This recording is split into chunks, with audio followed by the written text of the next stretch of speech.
Sócrates. Muito bem, Glauco. Assim declaramo-nos de acordo sobre os seguintes pontos. Na cidade perfeita, as mulheres serão comuns, e os filhos e toda a educação, como também o serão as ocupações na guerra e na paz, só podendo ser reis os cidadãos que se distinguirem nas campanhas militares e na filosofia. Sim, estamos de acordo. Admitimos também que, uma vez empossados, os governantes levarão os guerreiros e os instalarão em casas, como as que acabamos de descrever, em que ninguém possuirá nada de próprio, pois tudo é comum a todos. Como deves lembrar-te, além dessa questão do alojamento, determinamos o que lhes será permitido possuir. Sim, lembro-me, respondeu, por sermos de parecer que ninguém deveria ter nada do que possuem os guerreiros do nosso tempo, ou melhor, à guisa de salário pelos serviços prestados na qualidade de atletas, militantes e de guardas. Deveriam receber dos outros o necessário para o seu sustento durante um ano, com o que ficariam em condições de cuidar de si próprios e da cidade. Exato, respondi.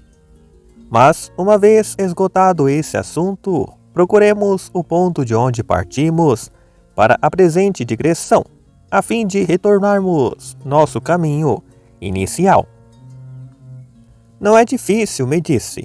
Depois de completares a descrição da cidade, falaste mais ou menos como agora, que consideravas excelente uma cidade nos moldes da que acabavas de descrever, assim como o indivíduo que se lhe assemelhasse. Muito embora, ao que parece, te fosse possível apresentar uma cidade e um homem de maior beleza. Dissestes mais, que se essa forma de governo fosse a verdadeira, todas as outras seriam defeituosas. Se mal não me lembro, falaste em 4 espécies, cujo estudo era de vantagem para conhecermos seus erros e os dos indivíduos que lhes assemelhassem. Só depois de as considerarmos em conjunto e de ficarmos de acordo a respeito de qual seja o indivíduo melhor e qual o pior, é que poderemos decidir se o melhor é o mais feliz dos homens e o pior, o mais desgraçado, ou se as coisas passam de outro modo. Porém, no momento preciso em que te interroguei sobre essas formas de governo, Polemarco e Adimanto nos interromperam, e por teres passado a considerar o novo tema, viestes a parar neste ponto. Recapitulaste tudo com muita precisão, lhe falei. Então, me disse, faze como os lutadores e volta à primeira posição. Já que te formulo a mesma pergunta, responde a ela como te dispunhas a fazer antes. Se me for possível, repliquei. De meu lado, falou, estou curioso de saber quais sejam essas 4 formas de governo. Não será difícil, lhe falei, ouvir o que desejas. As formas de governo de minha exposição anterior já têm nomes específicos. Em primeiro lugar, o muito elogiado governo de Creta e da Lacedemônia. A seguir, segunda também nos ecômios que lhe tributavam, vem a denominada oligarquia. Regime em que os defeitos constituem legião. No seu rastro, e muito diferente dela, segue a democracia. Por fim, a nobre tirania, que se diferencia de todas, quarta e última doença das cidades. Saberás porventura de outro regime político que possa ser considerado como espécie diferente? As dinastias hereditárias, os principados que se compram e vendem, e outras constituições do mesmo tipo. A rigor, são formas intermédias e tão encontradiças entre os bárbaros como entre os helenos. É fato, observou, citam-se muitas formas, e todas elas bastante estranhas. 2.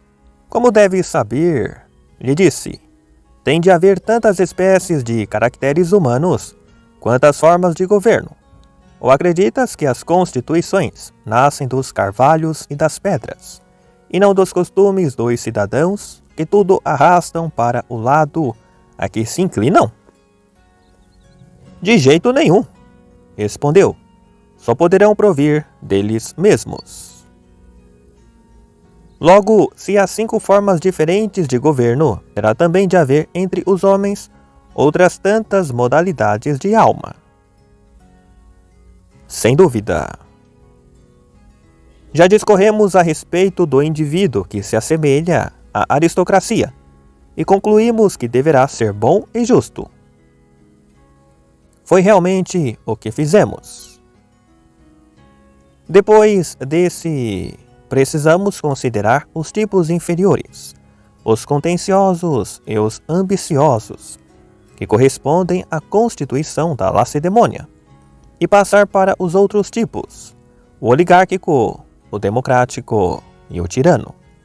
Uma vez encontrado o mais injusto, o poluemos ao mais justo, com o que ficará completo nosso estudo sobre a relação existente, de um lado, entre a justiça pura e a extrema injustiça, e do outro, a felicidade ou a desgraça de seus respectivos representantes, para daí deixarmos-nos convencer por Trasímaco e seguirmos em pós da injustiça, ou, coerentes com o nosso postulado, preferir a justiça. Sem dúvida, respondeu, é o que faremos. E já que, para maior clareza, em vez de estudarmos primeiro os costumes dos particulares, começamos pelos das cidades, será conveniente agora iniciar nossa análise pelo governo da ambição. Como desconheço o nome que lhe aplicam, chamar-lhe-emos timocracia ou timarquia. Depois, consideraremos o indivíduo correspondente e passaremos para a oligarquia e o homem oligárquico. De seguida, após dirigirmos a vista para a democracia, veremos o homem democrático. Por último, chegados a uma cidade tirânica e depois de a analisarmos, contemplaremos a alma tirânica. Desse modo, ficaremos em condições de emitir juízo seguro sobre o tema apresentado. Com esse plano, disse, será bem conduzido o estudo e acertado o julgamento. 3. Então, lhe falei, tentemos explicar de que modo a timocracia provém da aristocracia. Não é um fato bastante simples que as mudanças de constituição nascem da classe dominante, quando entre seus membros há dissídio? E o contrário, quando aquela se mantém coesa, por menor que seja, nunca fica abalada? Isso mesmo. E agora, Glauco, continuei, como poderia nossa cidade vir a abalar-se e de que maneira se desentenderiam auxiliares e governantes, ou ficariam os grupos em desacordo uns com os outros, ou consigo mesmo? Não quererás invocar as musas, a exemplo daquilo de Homero, para nos dizerem como surgiu a discórdia pela primeira vez? Vamos imaginá-las brincando e falando conosco, como a crianças, em estilo de tragédia, com toda a seriedade e em linguagem elevada. Como será? Mais ou menos deste jeito. É difícil que uma cidade assim constituída venha a revoltar-se. Porém, como tudo o que tem começo também terá fim, essa criação humana não poderá durar o tempo todo. Um dia há de acabar. E acabará da seguinte maneira: não é apenas nas plantas sempre fixas na terra, mas também nos animais que se locomovem sobre sua superfície, e se observa fertilidade ou esterilidade da alma e do corpo. Quando a revolução periódica fecha o círculo em que se move cada espécie, pequeno para os seres de vida curta, e o contrário disso para os de longa duração. Quanto aos indivíduos de vossa raça, que educastes para governantes da cidade, nem com a razão, nem com o sentimento, a despeito de toda a sua sabedoria, conseguirão determinar as épocas de fecundidade ou de esterilidade, deixarão passar o tempo certo e irão gerar filhos quando não deviam fazê-lo. Para a geração dos seres divinos, há um período que abrange um número perfeito. Para a dos homens, pelo contrário, esse período é compreendido em um número no qual certas multiplicações dominadoras e dominadas, progredindo em 3 intervalos e 4 termos de números semelhantes, crescentes ou decrescentes, chegam a estabelecer entre as partes do conjunto uma correspondência racionalmente representável. Sua base espírita acrescida do número 5, quando multiplicada 3 vezes, gera 2 harmonias, uma das quais é feita de um número igualmente igual e de 100 tomado 100 vezes, enquanto o outro é feito em parte de fatores iguais e em parte de desiguais, a saber, de 100 quadrados de diagonais racionais de 5, cada um diminuído de 1, ou de 100 quadrados de diagonais irracionais, diminuídos de 2, e de 100 cubos de 3. Todo esse número geométrico possui a virtude de dirigir os bons e os maus nascimentos.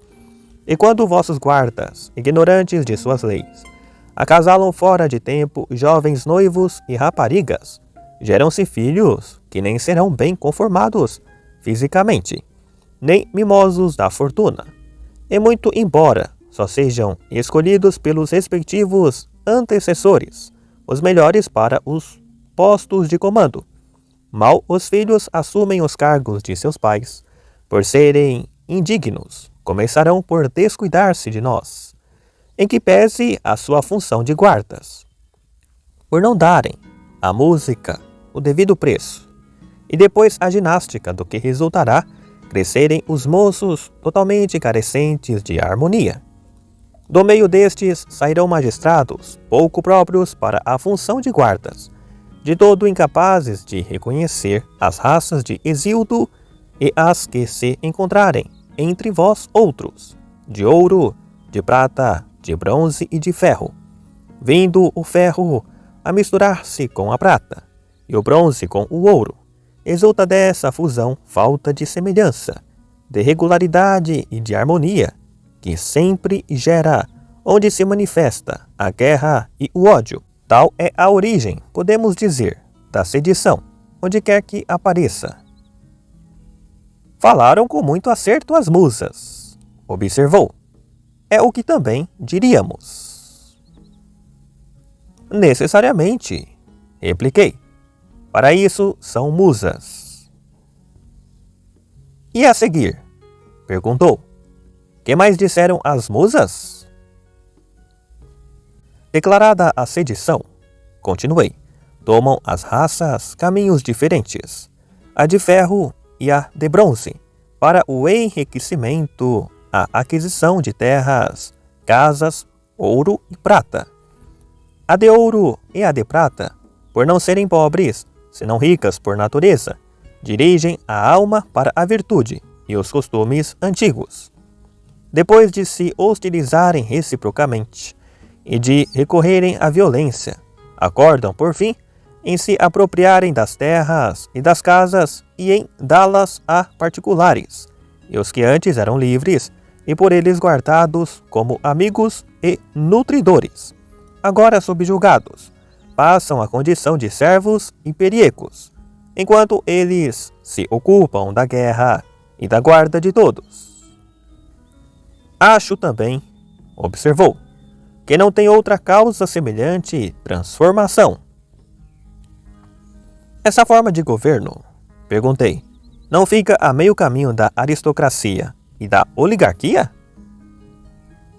Sem dúvida. 4. É desse modo que a mudança se processa, mas uma vez verificada, como será constituído o novo regime? Não é evidente que alguma coisa terá de ser imitada da primitiva Constituição e outras mais da oligarquia, visto tratar-se de uma forma intermédia, mas que alguns traços serão originais? Sem dúvida, respondeu. O respeito aos magistrados, o fato de abster-se a classe guerreira dos trabalhos da lavoura, das artes manuais e das atividades lucrativas em geral, bem como a instituição das cicítias ou refeições em comum, e da ginástica e dos exercícios militares. Todos esses traços não são tirados da primitiva Constituição? Sem dúvida. De outro lado, o receio de entregar aos sábios os postos de governo por não ser possível encontrar indivíduos francos e rigorosos, como fora preciso, senão apenas mestiçados, e a preferência para os tipos arrebatados e mais simples, feitos mais para a guerra do que para a paz. O apreço dado aos artifícios e estratagemas de guerra, e bem assim o gosto das campanhas militares. Esses traços e muitos outros não lhes são característicos? Sem dúvida. Tais indivíduos, continuei, serão tão cobiçosos de riquezas como os membros das oligarquias. Encobertamente serão terríveis adoradores do ouro e da prata, visto possuírem celeiros e tesouros particulares, em que os esconderão da vista dos demais. Além de proverem de cercas suas casas, outros tantos ninhos nominativos, dentro das quais despenderão somas vultosas com mulheres ou com o que bem lhes parecer. É muito certo, observou. Com seu próprio dinheiro serão parcos, por o apreciarem sem poderem possuí-lo às claras. Porém, esbanjarão com mãos largas o dinheiro alheio, para a satisfação de seus apetites. A ocultas colherão os prazeres, fugindo das leis, como fogem as crianças da vista dos pais, por não terem sido educados no regime da persuasão, mas no da força, e por se haverem descurado da verdadeira musa, a da conversação e da filosofia, e demonstrarem maior estima à ginástica do que à música. O governo por ti descrito, observou, é isso mesmo, misto de bens e de males. Realmente, lhe falei, verdadeira mistura, porém há um traço que se destaca dos demais, decorrente do predomínio da cólera, a ambição de par com o apreço às honrarias. Sim, destaca-se muitíssimo, observou. Desse modo, continuei, se constituiria, e com tais características, semelhante forma de governo. Apresentei apenas um esboço para dar a conhecer os dois tipos de homem, o mais justo e o mais injusto, mesmo porque seria tarefa inexequível pretender passar em revista todas as constituições e o conjunto dos caracteres sem omissão de nenhum traço. É muito certo, observou. 5. Que homem corresponde a essa Constituição? Como se formou? Qual o seu caráter? A meu parecer, disse Adimanto, aproxima-se bastante do nosso Glauco no que se refere à ambição. É possível, lhe falei, sob esse aspecto, mas com respeito a outras qualidades, não me parece que haja semelhança. Quais qualidades? Por força terá de ser algum tanto presumido, e conquanto apreciador de música, pouco familiarizado com sua prática, bom ouvinte de discursos, porém completa negação do orador. O indivíduo nessas condições é mau para os escravos, por não desprezá-los, como faz o varão bem educado. Porém, é afável com os cidadãos, livre e nímio, subserviente com os governantes.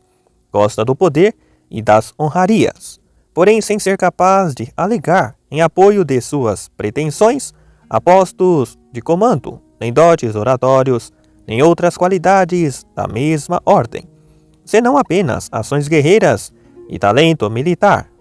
É também afeiçoado à ginástica e à caça. De fato, observou, é o caráter exato daquela constituição. O indivíduo assim, continuei, na mocidade poderá fazer pouco caso das riquezas, porém, à medida que envelhece mais as prezará, por participar da natureza dos avarentos e não ser de caráter íntegro, visto tê-lo abandonado seu melhor guardião. Qual é? Perguntou Adimanto. A razão, lhe disse, temperada pela música, por ser ela exclusivamente que conserva a virtude a vida toda na alma em que se encontra. Muito bem dito, observou. Eis aí, continuei, a natureza do jovem timocrático, imagem perfeita da cidade de igual índole.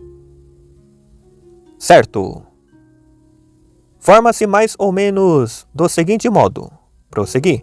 Por vezes, trata-se de filho ainda novo de pai de algum valor, membro de uma cidade mal governada, que foge às honrarias, cargos públicos, demandas e outras atividades do mesmo tipo, preferindo diminuir-se a ter aborrecimentos.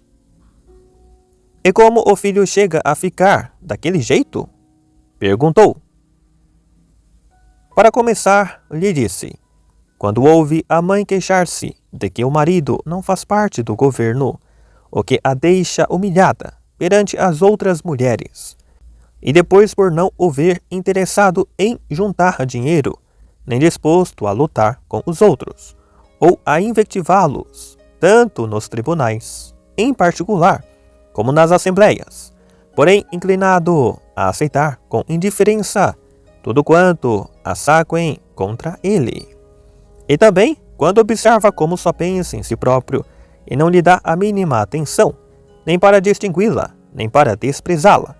Irritada com tudo isso, diz que seu pai não é homem, é mole demais, e desfere contra ele 1000 outras sacadilhas, como as que as mulheres costumam cantar em semelhantes casos. Sem dúvida, observou Adimanto, é o que fazem, coerentes sempre com sua natureza. Como sabes, continuei, os escravos de um indivíduo desse tipo, convencidos de que obram com boas intenções, costumam comentar essas coisas na frente de crianças, e quando vem algum devedor que o pai deixou de cobrar, ou qualquer faltoso da mesma natureza, exortam o filho a, quando crescer, castigar toda aquela gente e provar que é mais homem do que o pai. Saindo de casa, ouve e vê a mesma coisa. Os que na cidade só cuidam dos interesses próprios recebem o nome de imbecis, além de serem pouco considerados, enquanto são estimados e sobremodo elogiados os que não se importam com o que é seu. Ouvindo e vendo o jovem tudo isso, e por outro lado, conversando com o pai, examinando mais de perto suas ocupações, em comparação com as dos outros, sente-se puxado dos dois lados, pelo pai, que irriga e faz crescer o elemento racional de sua alma, e pelos outros, no empenho de robustecer os da cobiça e da cólera, por não ser de natureza ruim e apenas ter frequentado más companhias. Solicitado assim de ambos os lados, deixa-se ficar no meio, entregando à parte mediana o governo de sua pessoa, contenciosa e colérica, para acabar tornando-se um indivíduo arrogante e seccioso de distinções. Quer parecer-me, disse, que descreveste à maravilha a formação desse tipo de cidadão. Desse modo, continuei, Temos a segunda forma de governo e o segundo homem. Certo, respondeu. 6. Depois disso, diremos com Ésquilo: Vejamos outro homem colocado noutra cidade. Ou será melhor começarmos pela cidade, por coerência com o nosso plano? É melhor assim, observou. A essa forma de governo, segundo penso, segue-se a oligarquia. A que forma de governo? Perguntou. Dás o nome de oligarquia? É o governo que se baseia no censo dos haveres dos cidadãos, no qual os ricos mandam e os pobres não exercem poder de espécie alguma. Compreendo, observou. E agora será preciso explicar como se dá a mudança da timarquia para a oligarquia? Sim. Até um cego, lhe disse, perceberia como se opera a transição. Como é?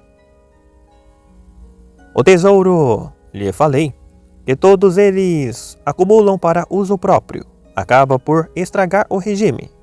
Para começar, inventam 1000 maneiras de gastá-lo, torcendo nesse particular as leis, a que não obedecem nem eles, nem suas mulheres. É bem provável, observou. Depois, quero crer, olhando cada um para o seu vizinho e procurando imitá-lo, acabam deixando o povo como eles mesmos. Sem dúvida. A partir desse ponto, continuei, empenham-se cada vez mais em acumular riquezas, e quanto maior valor lhe emprestam, menos concedem a virtude. Não é certo que a riqueza e a virtude se comportam reciprocamente como se estivessem colocadas nos dois pratos da balança, movimentando-se em sentido contrário? Exatamente, respondeu. Quando a riqueza e os cidadãos opulentos são tidos em alta conta, a virtude e os homens de bem decaem na consideração geral. É evidente.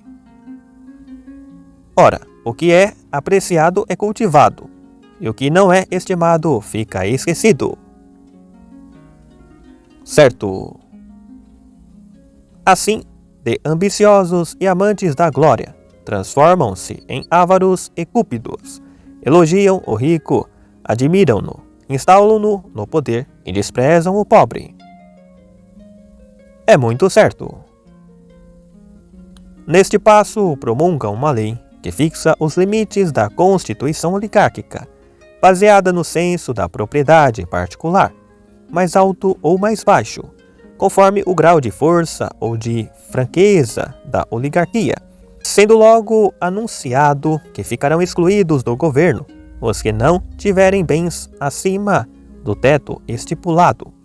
Semelhante exigência é imposta pela força das armas, quando não basta a intimidação para promover a mudança do regime. Não é isso mesmo? Exato. Em resumo, é desse modo que se opera a transformação. Perfeitamente, respondeu. Porém, quais são as características dessa forma de governo e que defeitos lhe imputamos? 7. Em primeiro lugar, lhe falei, seu próprio fundamento. Pensa no que aconteceria se a escolha dos pilotos das naus se firmasse no critério do dinheiro, ficando excluídos os pobres, ainda que fossem conhecedores da arte de navegar. Péssima viagem, disse, a prestariam para eles próprios. E coisa igual não acontece com todos os comandos? Sem dúvida. Com exclusão do comando das cidades, ou com esse também? Principalmente com esse, respondeu. por tratar-se do mais difícil e importante. Eis aí, por conseguinte, o principal defeito do governo oligárquico. Parece? E este outro, consideras menor? Qual? O fato de semelhante cidade não ser una, porém dupla, a dos pobres e a dos ricos, e por estarem juntas as duas partes, em perpétua conspiração de todos contra todos. Por Zeus, observou, não é defeito pequeno. Como também não é bonito verem-se os governantes impossibilitados de empreender alguma guerra, por serem obrigados a armar o povo e terem mais medo deles do que dos inimigos, ou a não os convocarem nem se mostrarem nos combates o que realmente são, pouquíssimos, sem contarmos que não se resolvem nunca a cobrir as despesas de guerra, levados da avareza. Sim, não é bonito. E então, o que há muito censuramos, o desempenho de várias ocupações por um cidadão apenas, agricultura, comércio, guerra, parece-te louvável? De forma alguma.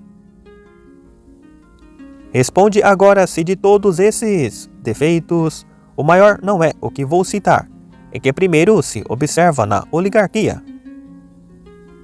Qual é?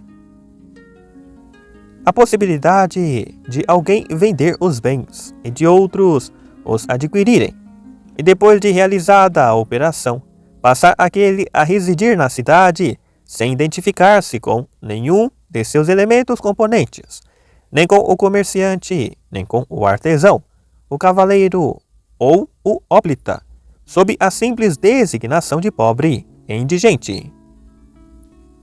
De fato, respondeu, é onde primeiro se observa.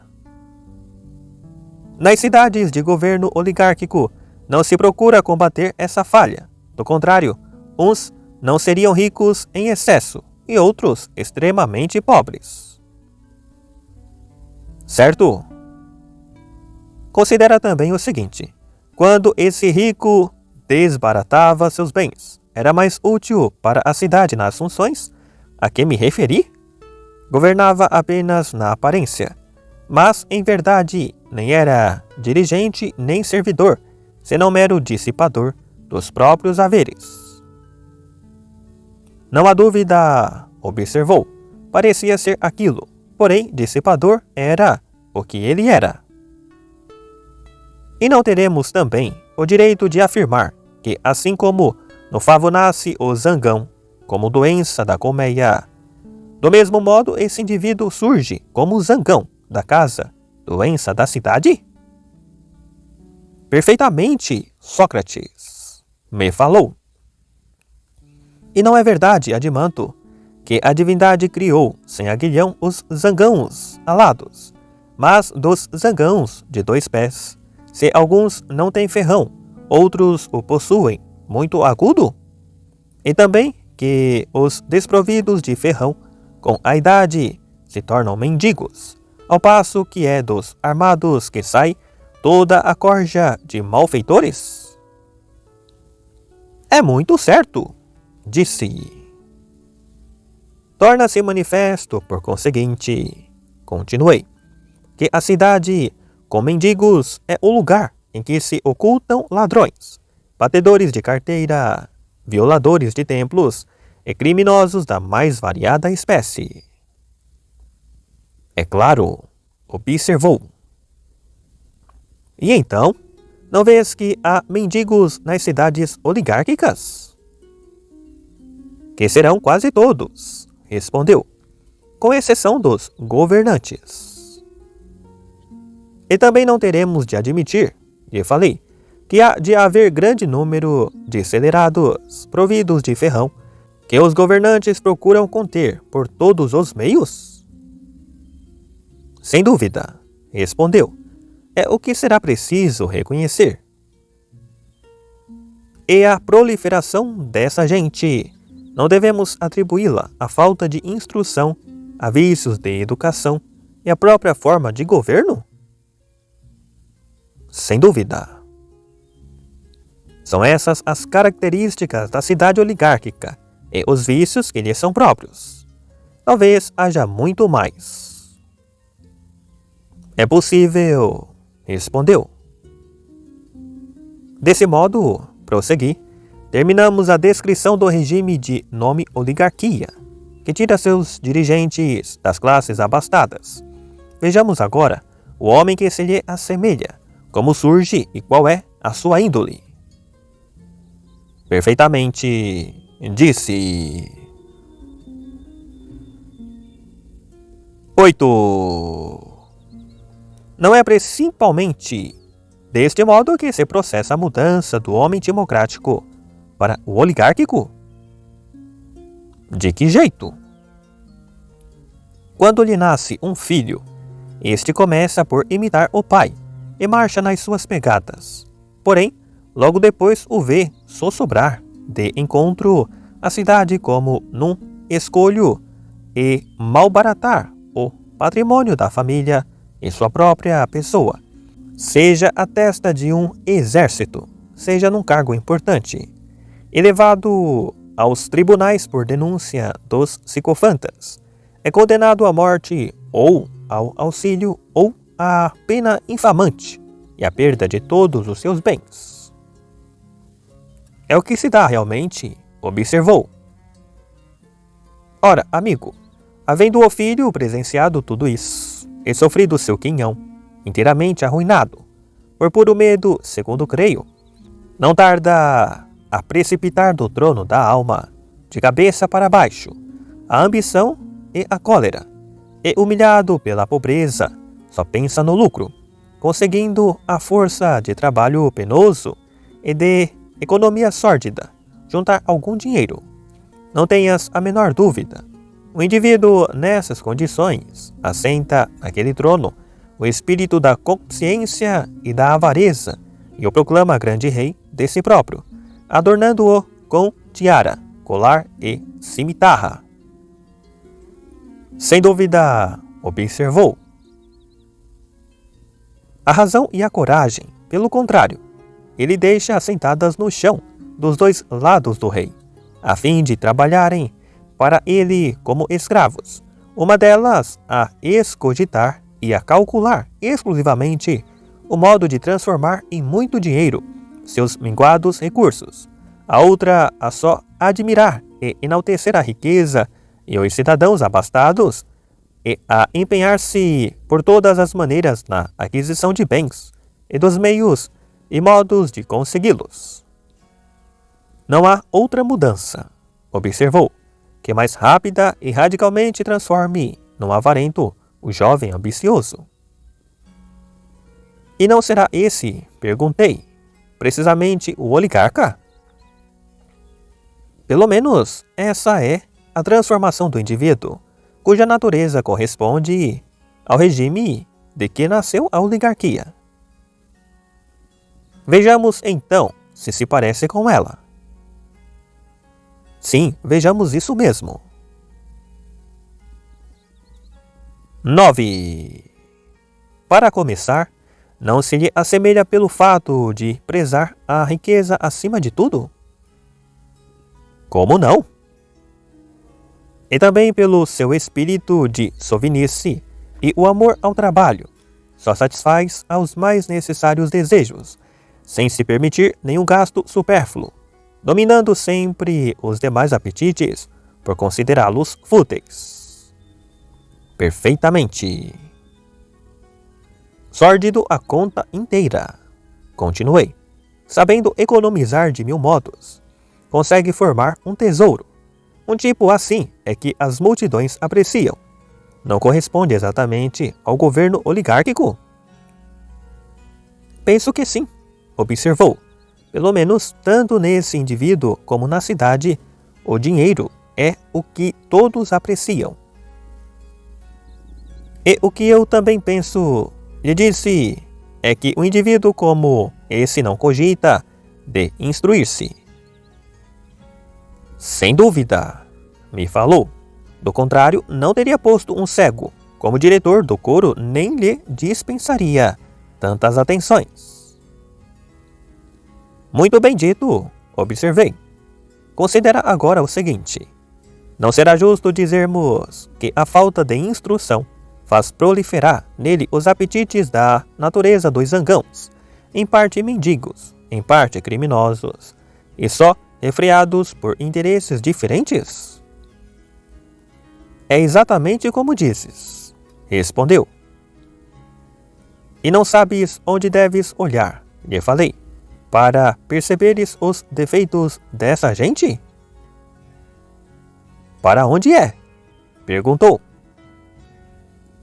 A maneira como se comporta como tutor de órfãos ou em qualquer ocupação do mesmo gênero, em que se lhe oferecem vastas oportunidades de ser desonesto. Tens razão.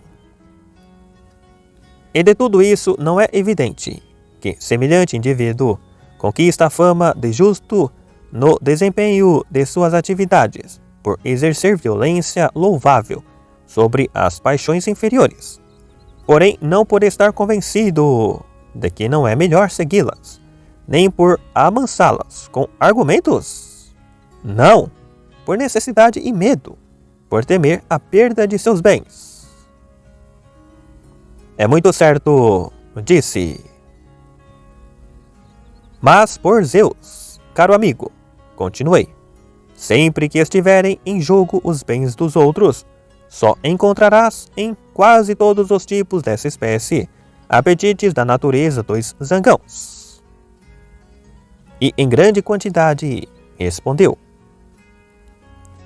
O indivíduo nessas condições não fica livre de comoções intestinas, por não ser uno, justamente, senão duplo. Porém, na maior parte das vezes, no entrechoque das paixões, os melhores predominam sobre os piores. Exato. Essa a razão, segundo penso, de revelar mais decência do que muitos outros. Porém, a verdadeira virtude da harmonia da alma e do acordo consigo mesmo fugirá para longe dele. É também o que eu penso. Ademais, em sua própria cidade, o indivíduo avarento será um mau competidor na disputa de qualquer palma ou prêmio honroso, visto não dispor-se a gastar dinheiro, nem por amor da glória, nem em competições dessa espécie. Tem medo de despertar apetites pródigos e de concitá-los a lutar ao seu lado para alcançarem juntos a vitória. Como legítimo oligarca, só entra na luta com parte mínima dos recursos próprios. Daí perder quase sempre, mas continua rico. É muito certo, disse. E ainda acrescentei, poderíamos duvidar do acerto de vossa comparação entre a cidade de governo oligarca e o indivíduo sovina, amante de riquezas? De forma alguma, respondeu. 10. A seguir, quero crer, teremos de estudar a democracia, como se forma e qual a sua natureza. Só assim ficaremos conhecendo o caráter do homem democrático, para chamá-lo a julgamento. Pelo menos me falou, desse modo não sairemos do nosso caminho. Ora bem, continuei, a passagem da oligarquia para a democracia é consequência forçosa do desejo insaciável de adquirir bens e de ficar o mais rico possível. Como assim? Porque, a meu ver, os governantes oligárquicos só governam por serem ricos. Essa a razão de não se decidirem a reprimir por lei a tendência dissipadora dos moços, a fim de evitar que venham a desperdiçar e a perder seu patrimônio, pois só assim os adquirem por compra ou hipoteca, com o que se tornam ainda mais ricos e considerados. É o que fazem realmente.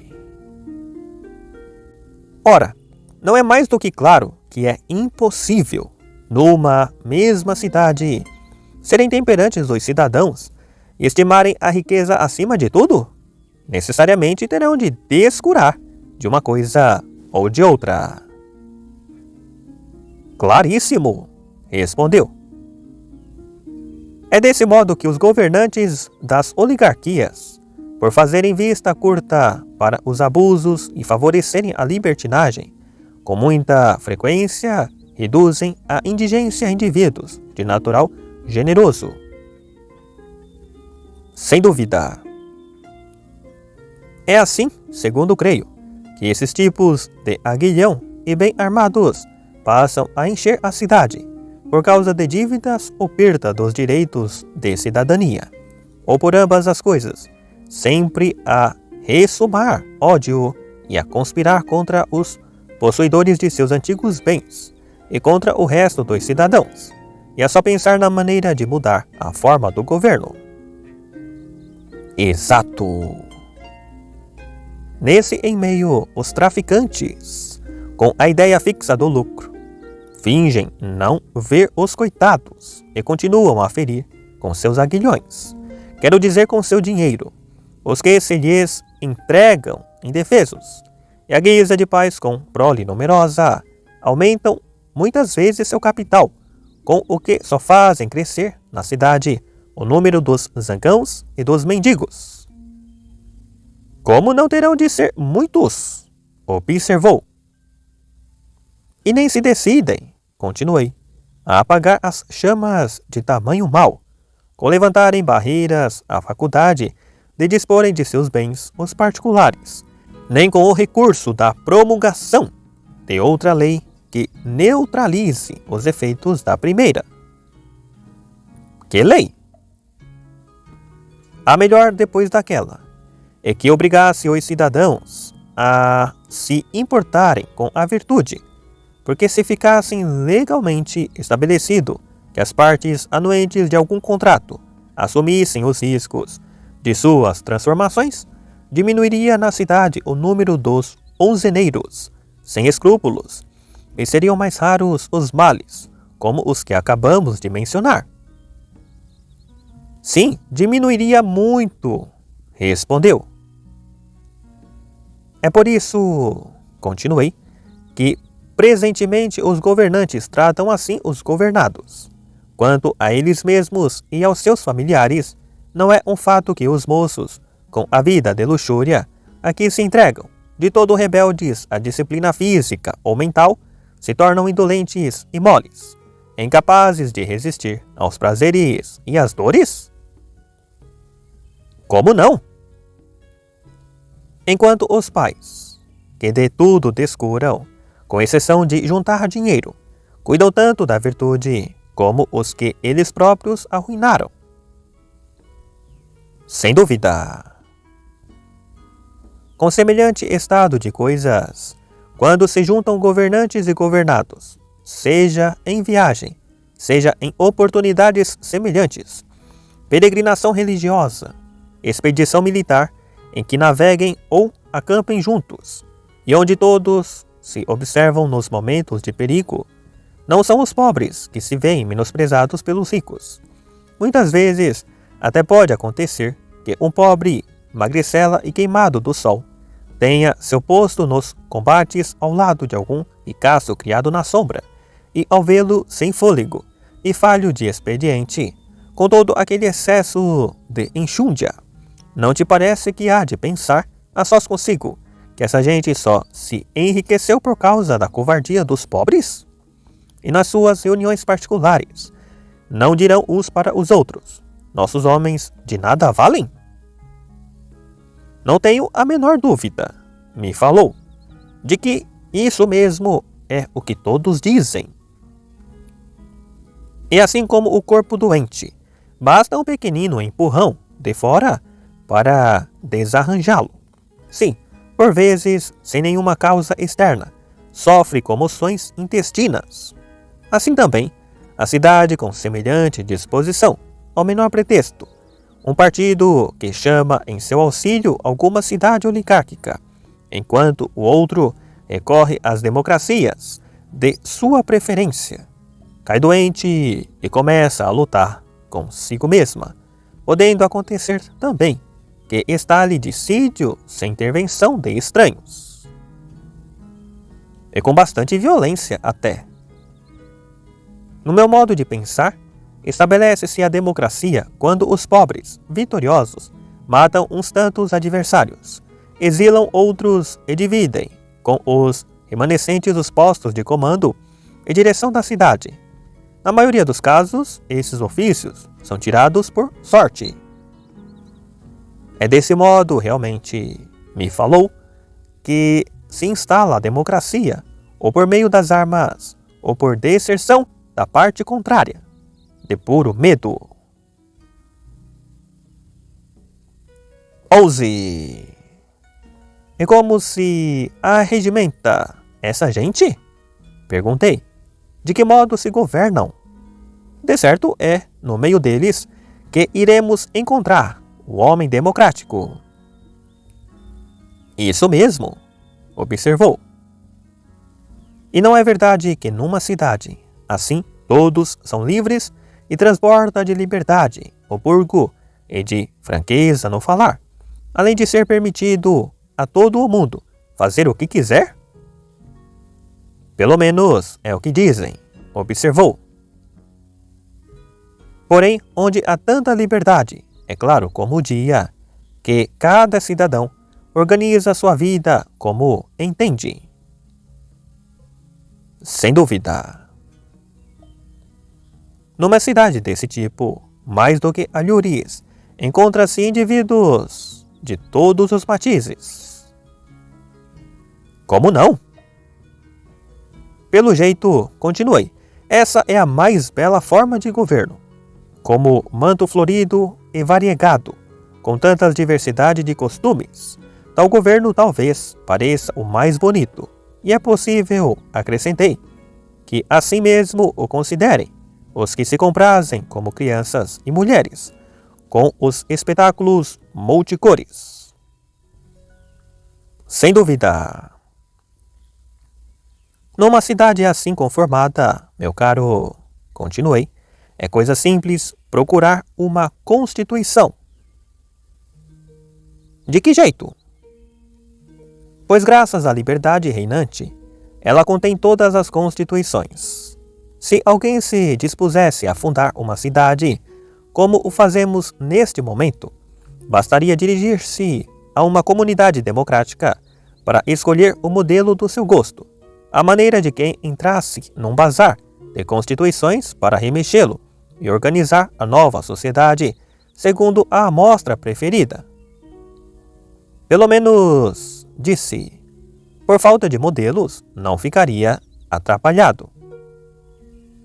E o resto, continuei, ninguém ser obrigado a assumir nenhum cargo de direção na comunidade, ainda que se trate da pessoa mais indicada para isso, nem deixar-se dirigir contra a vontade própria, não tomar parte em expedições militares quando houver guerra, nem aceitar a paz, se assim lhe parecer, quando os demais a aceitarem.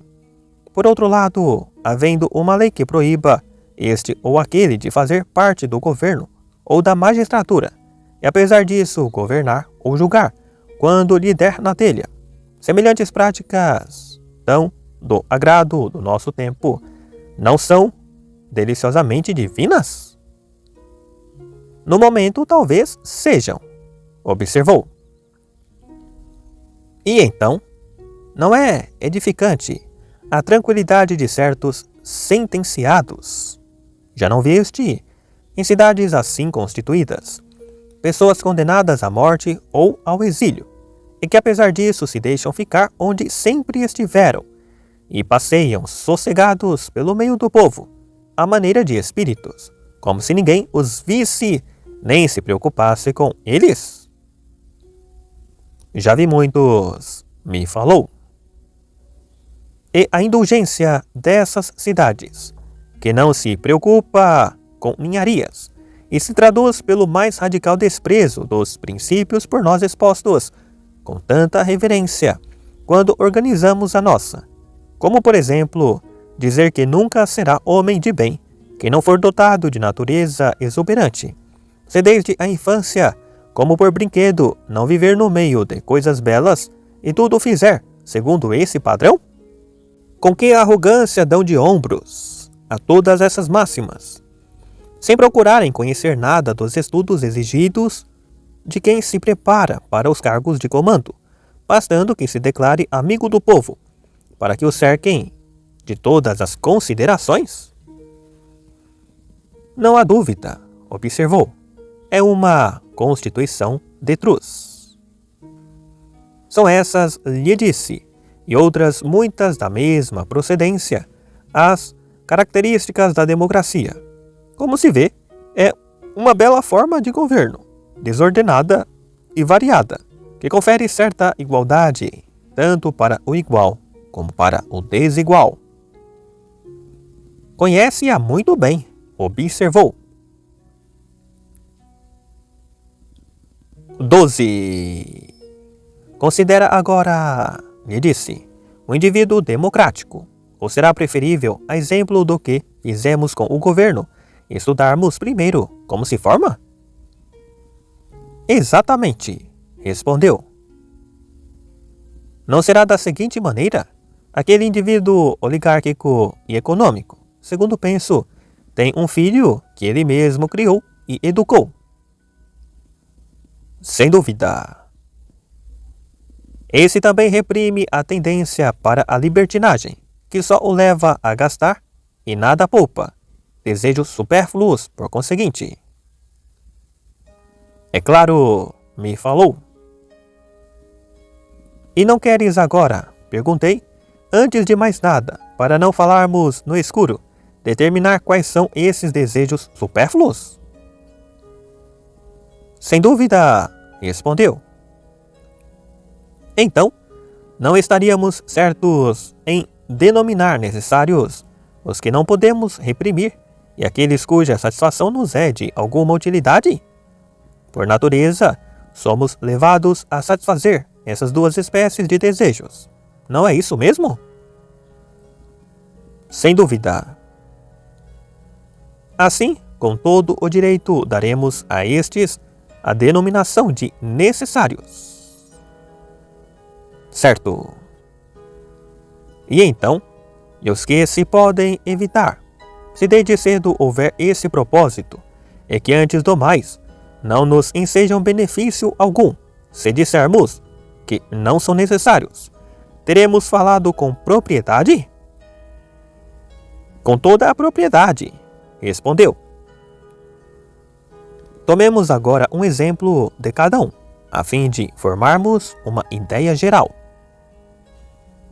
Sim, façamos isso mesmo. O desejo de comer, apenas no que entende com a saúde e a robustez do corpo, comer pão e carne, não deverá ser considerado necessário? Acho que sim. Por duas razões é necessário o desejo de comer pão, por ser útil e porque a vida pode parar se ele não for satisfeito. Exato. E de carne também é necessário, até onde contribui para o bem-estar do corpo. Perfeitamente.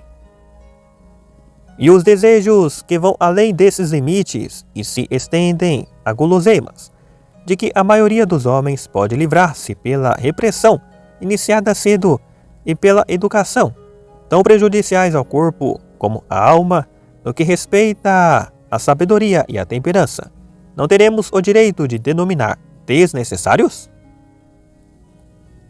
É muito certo. E também não poderemos chamar estes de pródigos, e os outros de lucrativos, por serem úteis para o trabalho? Como não?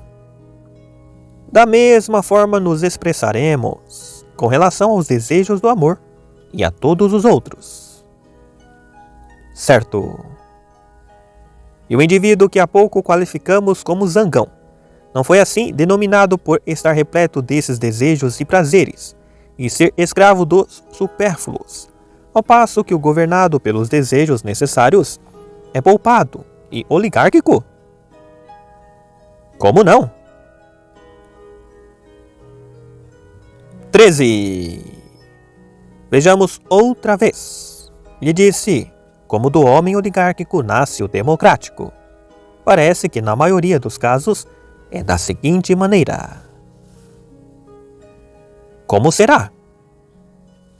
Quando um jovem, como dissemos há pouco, criado na ignorância e com sovinice, prova do mel dos zangãos e entra em contato com esses animais ardegos e funestos, indicados para procurar-lhe toda a sorte de prazeres, na mais variada gama de suas manifestações, então pode crer que se inicia no seu íntimo a mudança do princípio oligárquico para o democrático.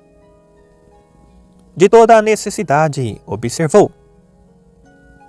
Assim como a cidade se modificou quando um dos adversários recebeu aliados de fora da mesma ideologia, de igual modo, o jovem se modifica quando um gênero de desejos no seu íntimo é forçado por desejos semelhantes e da mesma família, que influem do exterior. Perfeitamente. E no caso, conforme penso, de receberem ajuda de fora as paixões oligárquicas, digamos, do próprio pai ou de parentes, com as consequentes reprimendas e admoestações, então se estabelece conflito e oposição, ficando esse indivíduo em luta consigo mesmo. Nem poderia ser de outra maneira. Deve ter havido casos, é o que imagino, em que o grupo da facção democrática perdeu o lugar para o da oligárquica, sendo expulsas ou destruídas certas paixões, por algum resquício de pudor ainda remanescente na alma do jovem, com o que se estabelece a ordem no seu interior. É o que frequentemente acontece, observou. Outras vezes também, segundo penso, após a expulsão daqueles desejos, surgem outros da mesma família, que em virtude da corteza devista da educação paterna, se multiplicaram e fortaleceram. Realmente, observou, isto também pode acontecer. Daí, arrastaram-no para os da mesma companhia, nascendo desse comércio clandestino prole numerosa. Como não? O fim, segundo penso, é ocuparem a cidadela da alma desse moço, quando a percebem vazia de conhecimentos, de bons propósitos e de máximas sensatas, as melhores sentinelas e guardas da mente dos homens amados dos deuses. As melhores, de fato, observou. Porém, agora quero crer, máximas vãs e mentirosas, tomaram de assalto a fortaleza e ficaram no lugar das outras. Foi o que se deu realmente, me falou. Daí por diante, voltando de novo para aqueles lutófagos, vive com eles publicamente.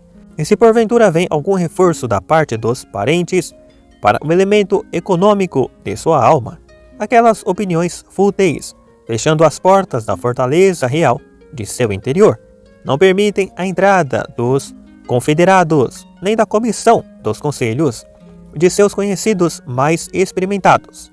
Travada a pugna, aquelas ficam vencedoras. De seguida, exilam ignominiosamente a vergonha, a que taxam de parva, e expulsam de modo indecoroso a temperança, com o apelido de moleza. A modéstia e a moderação nos gastos são consideradas rusticidade e sovinice e jogadas para além das fronteiras, com a ajuda da caterva dos desejos supérfluos. É muito certo. Depois de esvaziarem e de purificarem o seu modo a alma do jovem por elas denominado, e de a terem iniciado nos grandes mistérios, fazem vir com numeroso coro a insolência, a anarquia, a dissipação e a desfaçatez, com grinaldas e ricos adornos. Entoam hinos em seu louvor e as adulam com dar-lhes belos nomes. A desordem é liberdade, a dissipação, a magnificência e a falta de vergonha coragem.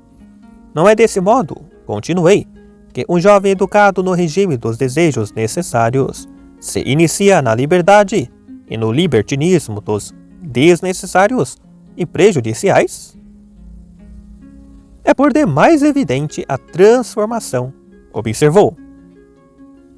De seguida, é o que eu penso.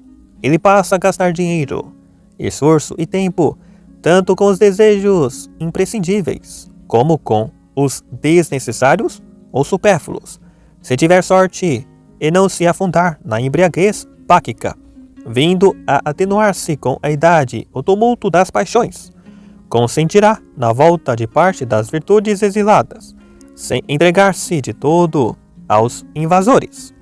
Assim passa a viver numa espécie de equilíbrio entre os prazeres, entregando-se às solicitações do prazer que a sorte lhe enviar primeiro, até saturar-se dele, e depois de outro, e de mais outro, sem maltratar nenhum, e cuidando de todos com igual solicitude. Exato. Não recebe nem permite entrar na fortaleza. Continuei. Nenhuma palavra de bom senso. Se alguém lhe diz que alguns prazeres provêm de desejos bons e nobres, e outros de desejos maus, e que é preciso cultivar e honrar os primeiros, e reprimir e dominar os outros, para tais observações só tem uma resposta. Todos os prazeres são iguais e precisam ser tratados da mesma maneira.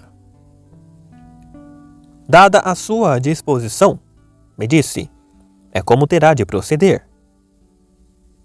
Desse modo, prossegui, passa ele os dias a satisfazer os apetites do momento, ora a embriagar-se ao som de flautas, ora submetendo-se à dieta hídrica para emagrecer.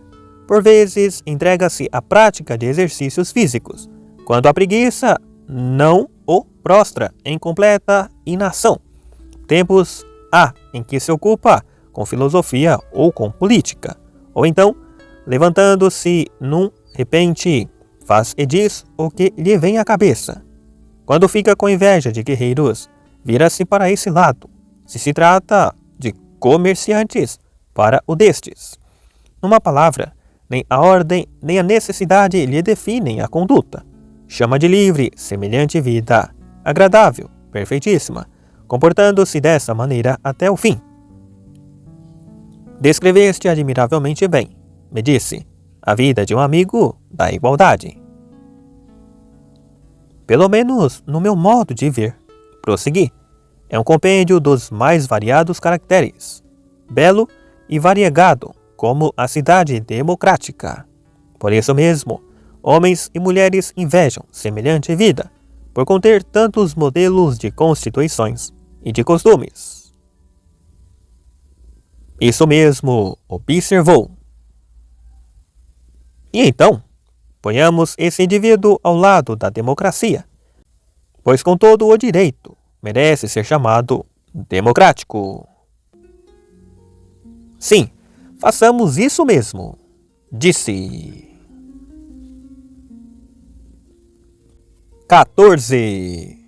Só nos resta, continuei, dissertar acerca da mais bela forma de governo e do mais belo homem, a tirania e o tirano. Perfeitamente. Vejamos então, meu caro companheiro, como nasce a tirania. Sua origem democrática é mais do que evidente. Sem dúvida. A passagem da democracia para a tirania não se fará da mesma forma que a da oligarquia para a democracia? De que jeito? Acumular riquezas não foi o bem a que os cidadãos se propuseram e de que resultou a oligarquia, ou não?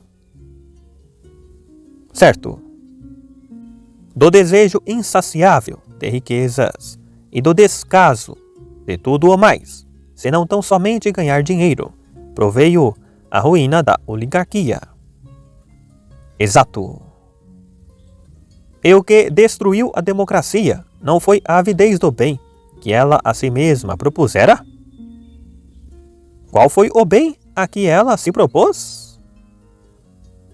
A liberdade, lhe disse.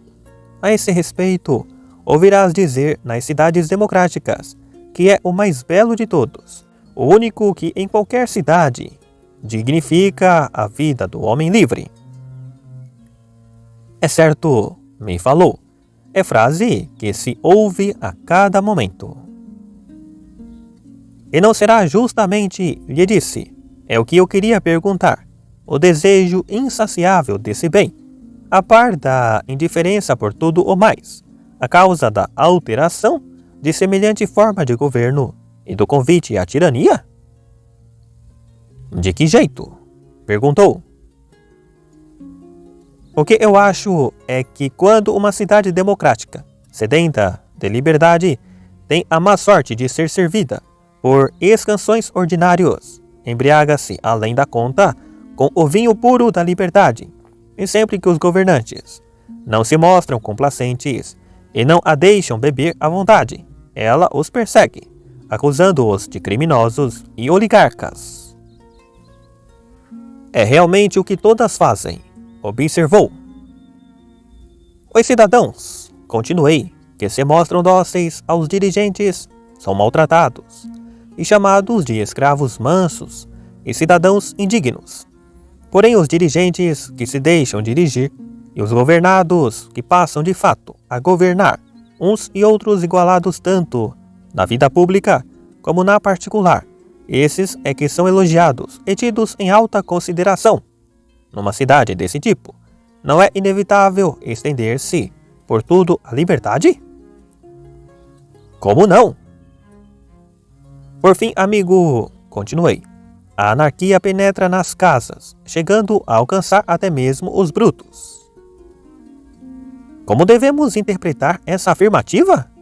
Perguntou.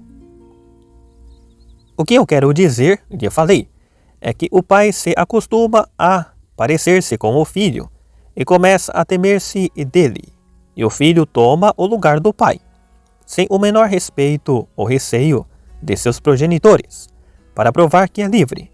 O meteco se iguala ao cidadão e vice-versa, o mesmo acontecendo com os estrangeiros. É realmente o que acontece, me falou. Sim, é o que acontece, lhe disse. E mais estas coisinhas do mesmo tipo, em semelhante situação.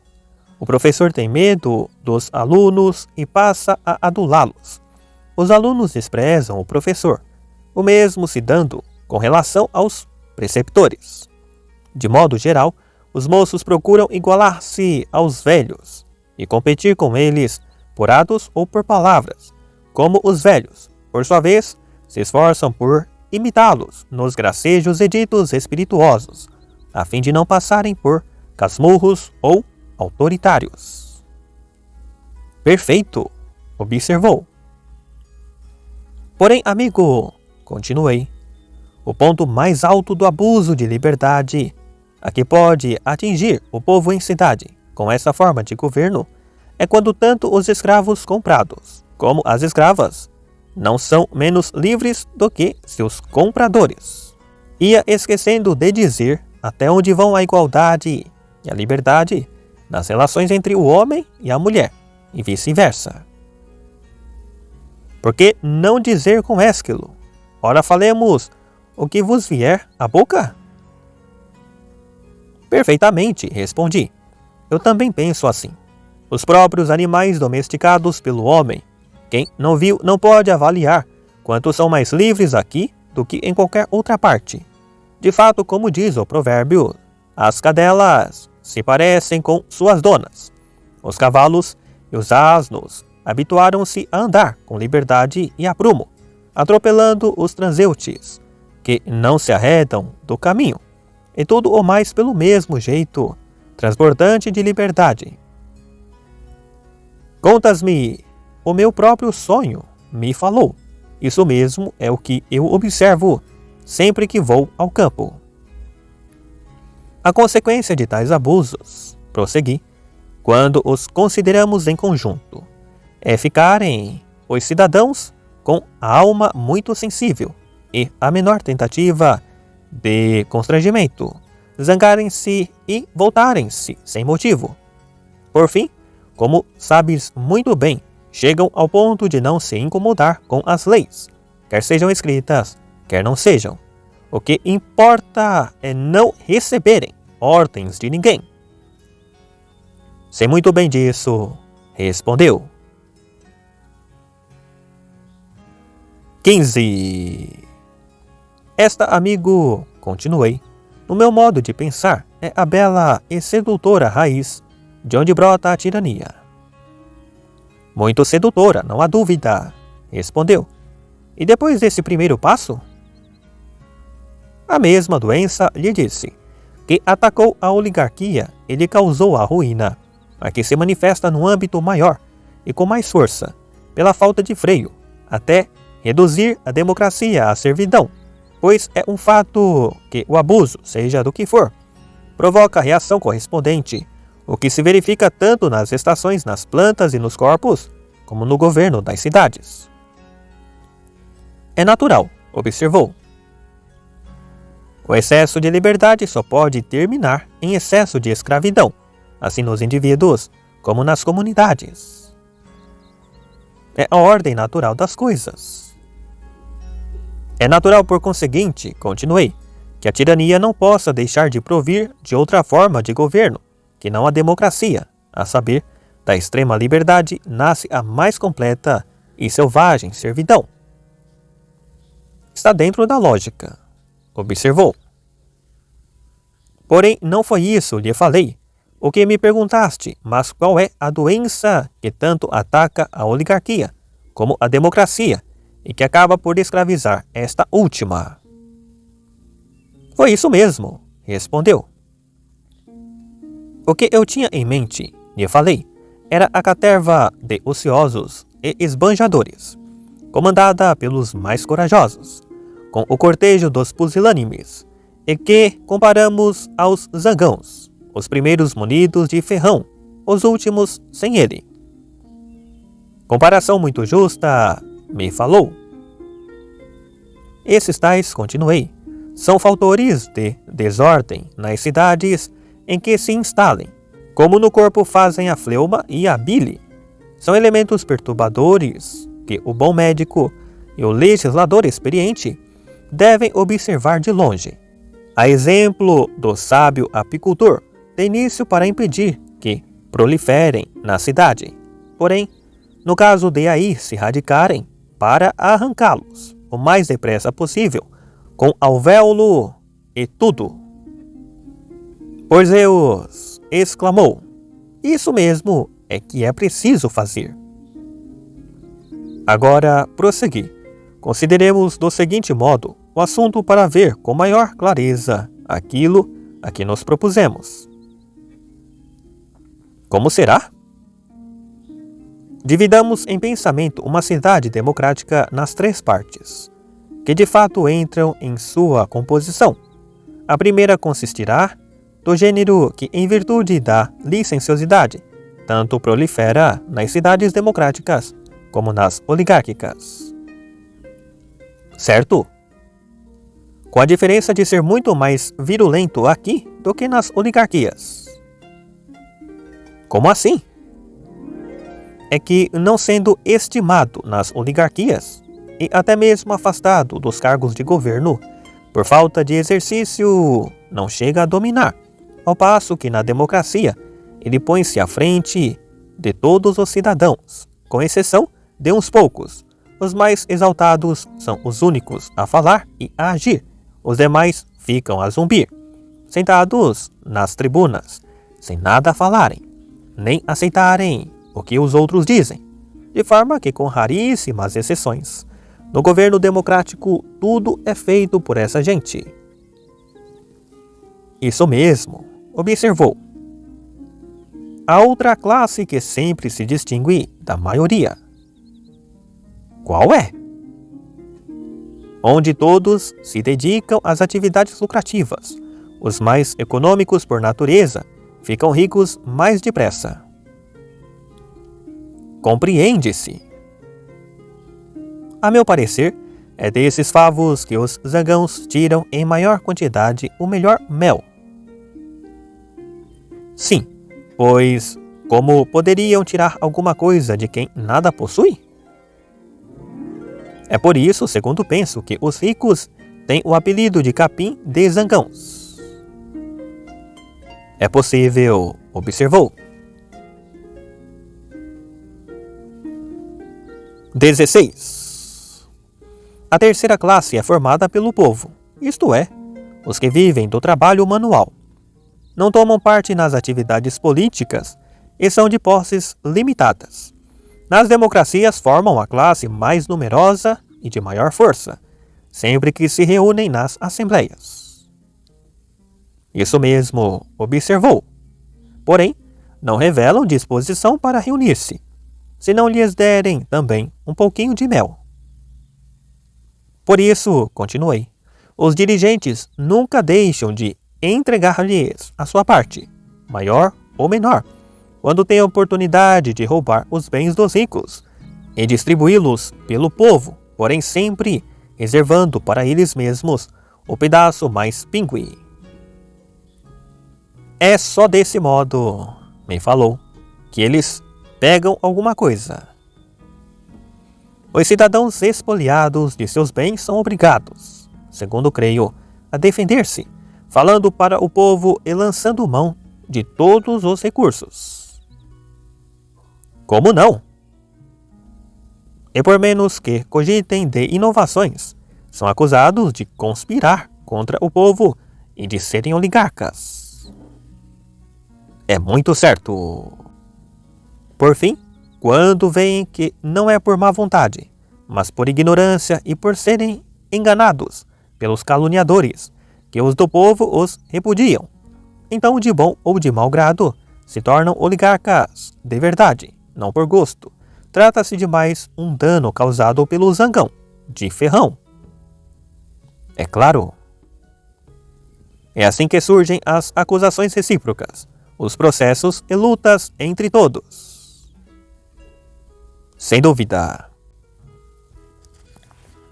E o povo não tem por hábito escolher um chefe que eles mesmos alimentam e a quem dão mão forte? É realmente o que sempre fazem. Torna-se patente, por conseguinte, continuei, que onde quer que nasça um tirano, suas raízes noutra coisa não assentam, senão no seu próprio antecessor. É mais do que claro. E como será que o protetor do povo começa a transformar-se em tirano? Não é evidente que é quando passa a fazer o que se conta do homem da fábula do templo de Zeus Liceu, na Arcádia? Que é? Perguntou. É o seguinte, em prova de entranhas humanas, por mínima que seja a porção misturada com as de outras vítimas, fatalmente vira lobo. Nunca ouviste contar essa história? Já. O mesmo acontece com o protetor do povo. Quando dispõe de uma turba fácil de dirigir, não se abstém de beber sangue dos de sua própria tribo. Por acusações caluniosas, muito do gosto desses tais, arrastam-nos aos tribunais e se maculam com o crime de homicídio, língua e boca profanadas com o gosto do sangue dos parentes exilados ou executados, e com promessas vagas de abolição das dívidas e redistribuição de terras. Uma vez chegado a esse ponto, não será inevitável e, por assim dizer, fatal, que semelhante indivíduo pereça na mão dos inimigos, ou se torne tirano, e de homem que era, se transforme em lobo? De toda necessidade, respondeu. É desse modo, continuei, que ele se transforma em dirigente dos que combatem os ricos. Certo. E se porventura for exilado e voltar, a despeito de seus opositores, não retornará como tirano consumado? Claro que sim. Porém, no caso de não conseguirem exilá-lo, nem condená-lo à morte por crime político, conspiram para assassiná-lo às ocultas. É o que de fato costuma acontecer, observou. Aí é que surge o famoso pedido de quantos chegam a esse ponto. solicitam do povo uma guarda pessoal para a maior segurança do defensor do povo. Exatamente, disse. No que anuem, segundo penso, por terem cuidado com sua pessoa e nada temerem com relação a si próprios. É muito certo. Desse modo, quando alguém de posse, e por isso mesmo suspeito de ser inimigo do povo, vê as coisas mal paradas, só lhe resta seguir o oráculo de Creso. Foge para o ermo, de leito pedrento, sem parar nunca, nem medo mostrar, de passar por covarde. É certo, observou. Não iria esperar outra ocasião de revelar medo. Pois, se for preso, continuei, ao tentar fugir, acredito muito que, na mesma hora, o matem. Fatalmente. Daquele protetor do povo, é fora de dúvida não ser possível dizer que numa grande área jaz impotente. Pelo contrário, depois de derrubar um sem número de adversários, sobe para o carro da cidade. Em lugar de protetor, revela-se tirano acabadíssimo. Como deixar de proceder assim? Disse-me. 17. Examinemos agora, continuei, a felicidade desse indivíduo e a da cidade de que proveio semelhante mortal. Perfeitamente, disse. Examinemo-las. Não é verdade, lhe falei, que no começo e nos primeiros dias eles se desmancham em sorrisos e salamaleques com todos os que encontra. Afirma categoricamente não ser tirano, faz 1000 promessas, de público e em particular, solta os presos por dívidas, distribui terras entre os do povo e os de sua facção, e se mostra afável e benevolente com todos. Necessariamente, disse. Porém, depois de resolver seus problemas com os inimigos de fora, por arruinar alguns e acomodar-se com outros, ficando assim livre de dores de cabeça por esse lado, cogita a suscitar guerras em qualquer parte, para que o povo tenha necessidade de um chefe. Compreende-se. E também para que se empobreçam os cidadãos com os impostos escorchantes e sejam obrigados a atender às necessidades imediatas, sem vagar, portanto, de conspirar contra ele. Sem dúvida. E quando suspeita, segundo penso, que este ou aquele se revela de espírito suficientemente altivo para não deixar-se dominar, que melhor maneira de livrar-se deles do que entregá-los ao inimigo?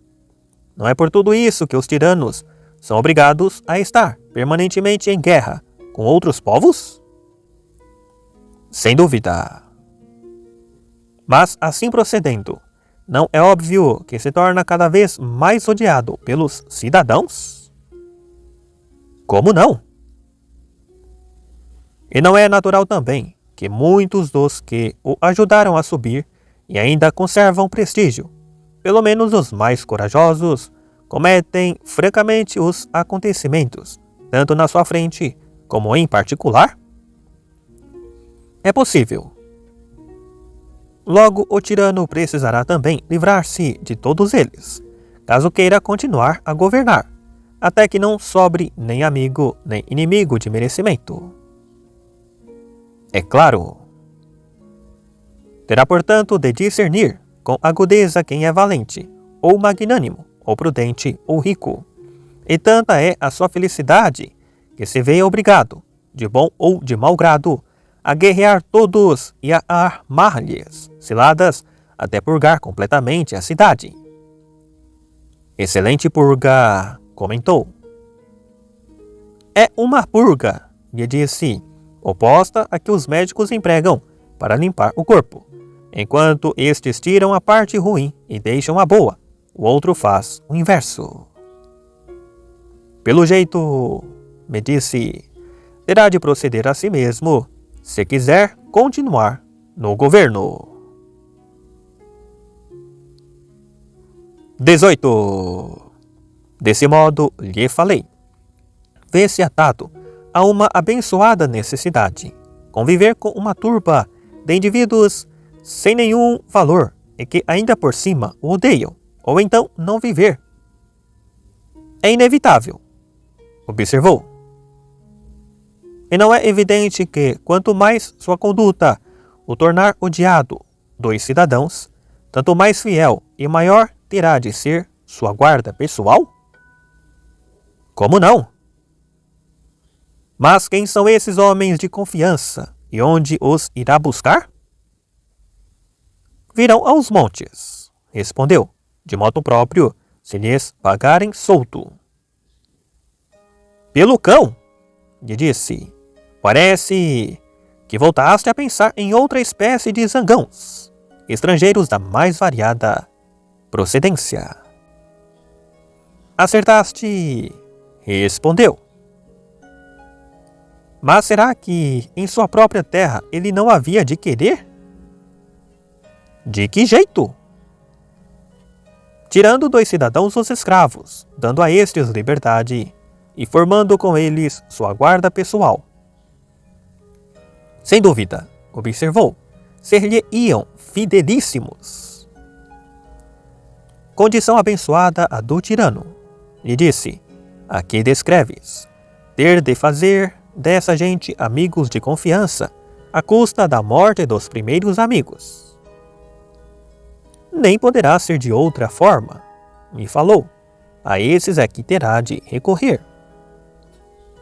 Eis aí, lhe disse, seus admiradores, companheiros e comensais, os novos cidadãos, pois os varões honestos o odeiam e fogem dele. Como não fugir? Não é sem base dizer-se que na tragédia se contém toda a sabedoria, sobressaindo-se Eurípides como o maior dos trágicos. Como assim? Por haver enunciado um pensamento profundo na seguinte máxima: a convivência com os sábios deixa sábios os tiranos. É claro que considerava sábios os tipos de que o tirano se cerca. Ele também, acrescentou, além de considerar a tirania algo divino, diz muito mais coisas desse mesmo teor, ele e os demais poetas.